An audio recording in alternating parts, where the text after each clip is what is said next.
కాబట్టి నేను కొన్ని అంశాలు ప్రస్తావిస్తా. నా ఆమదాల వలస నియోజకవర్గంలో బోర్జా అనే ఒక పిఎస్సిఎస్ ఉంది అధ్యక్ష. అక్కడ ఒక సిఇఓ ఉన్నారు అధ్యక్ష. ఆయన అప్పుడు ప్రభుత్వం వైసీపీ ప్రభుత్వ కాలంలో వాళ్ళందరికీ కూడా ఏటీఎం కార్డులు ఇచ్చారు అధ్యక్ష. రైతులందరికీ కూడా ఏటీఎం కార్డులు ఇచ్చారు అధ్యక్ష. ఆ సిఇఓ గారు ఏం చేశారంటే ఏటీఎం కార్డులన్నీ వాళ్ళ దగ్గర పెట్టుకొని ఎవరిదైతే రైతులు తెలియకుండానే సంతకాలు పెట్టించి లోన్ని డబల్ లోన్ చేయడం, లేకపోతే వాళ్ళకి వచ్చినటువంటి ఇంట్రెస్ట్ రిబేట్స్ ఏవైతే ఉంటాయో వాళ్ళ అకౌంట్లో పడితే ఏటీఎం కార్డులు పెట్టి ఆయనే డ్రా చేసుకుని ఆ తర్వాత ఆయన చనిపోయాడు అధ్యక్ష. ఈ రకంగా ఆ బూర్జ పిఎస్సిఎస్ లో సుమారు 12 కోట్ల రూపాయలు జరిగాయి అధ్యక్ష. అక్కడ ఉన్న సిబ్బంది చేశారు అధ్యక్ష.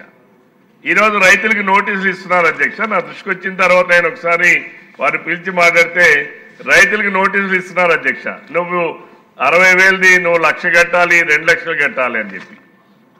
ఇప్పుడు దీనిపైన ఎట్లా ముందుకెళ్ళాలి అని అంటే నేను గతంలో డీసీబీ అధికారులు కూడా నేను పిలిచి జిల్లాలో మాట్లాడితే అధ్యక్ష, వారు ఇచ్చినటువంటి సమాధానం మా దృష్టికి వచ్చిందండి. కొంతవరకు మేము ఆయనతో ఏదో కట్టించాం, ఆ పిల్లలతో ఏదో కట్టిస్తున్నామని చెప్పి మాట్లాడుతున్నారు తప్ప దీనికి ఎవరు బాధ్యులు?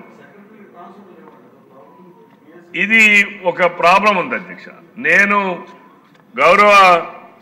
అట్లానే ఈరోజు రాష్ట్రంలో కూడా చూస్తా అధ్యక్ష. ఇప్పుడు ఫర్ ఎగ్జాంపుల్ మార్కాపురం ఉంది అధ్యక్ష. మార్కాపురం నియోజకవర్గంలో ఒక 5 సొసైటీలు ఉన్నాయి అధ్యక్ష. రేగిడిపల్లి, చిన్నారి, కడ్ల, అలా మిట్టమిదిపల్లి, మాదిరెడ్డిపాలెం, మార్కాపురం ఇవన్నీ. రాష్ట్రంలో అనేక ప్రదేశాల్లో దొంగ పాస్ పుస్తకాలు క్రియేట్ చేశారు అధ్యక్ష. ఫేక్ పాస్ బుక్స్ ఉన్నాయి. వారిందా చెప్పినట్టుగా గౌరవ సభ్యులు చెప్పినట్టుగా ఫేక్ ఆధార్లు కూడా క్రియేట్ చేశారు అధ్యక్ష. ఫేక్ డాక్యుమెంట్స్ క్రియేట్ చేశారు అధ్యక్ష. ఇవన్నీ కూడా చేసి వాళ్ళు దాంట్లో ఫేక్గా లోన్లు తీసుకున్నారు అధ్యక్ష. తీసుకొని ఎప్పటికి కూడా 25-30 సంవత్సరాలైనా ఫేక్గానే నడుస్తుంది అధ్యక్ష. ఎవరిపైన కూడా చర్యలు లేవు అధ్యక్ష. అసలు చట్టానికి ఏమైనా కాల పరిమితి ఉందా లేదా? నేను గౌరవ మంత్రి గారికి అడిగేది ఏంటంటే, మీరు గుర్తించుంటారు మరి ఈ రాష్ట్రంలో ఎన్ని దగ్గరలు జరిగాయో ఏంటంది మా దగ్గర సమాచారం లేదు కాబట్టి ఈ రాష్ట్రంలో మీరు గుర్తించుంటారు.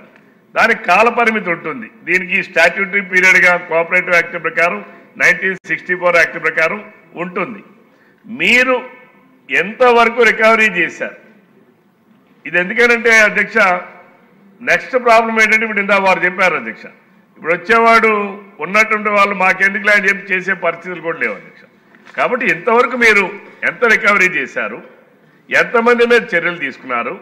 లేదంటే నేను గౌరవ మంత్రి గారికి ఈ సభ ద్వారా సూచన ఏంటంటే, తమ ద్వారా మనకి స్టేట్ ఫైనాన్స్ కార్పొరేషన్కి ఒక చట్టం ఉంది అధ్యక్ష.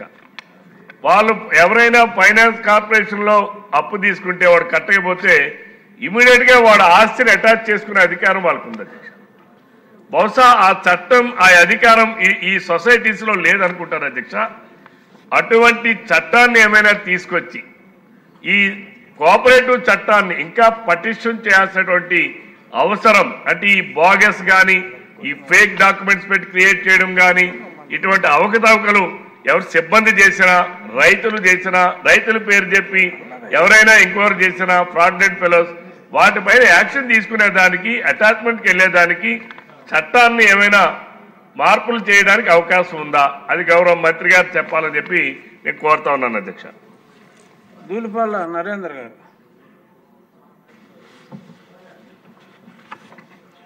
స్పీకర్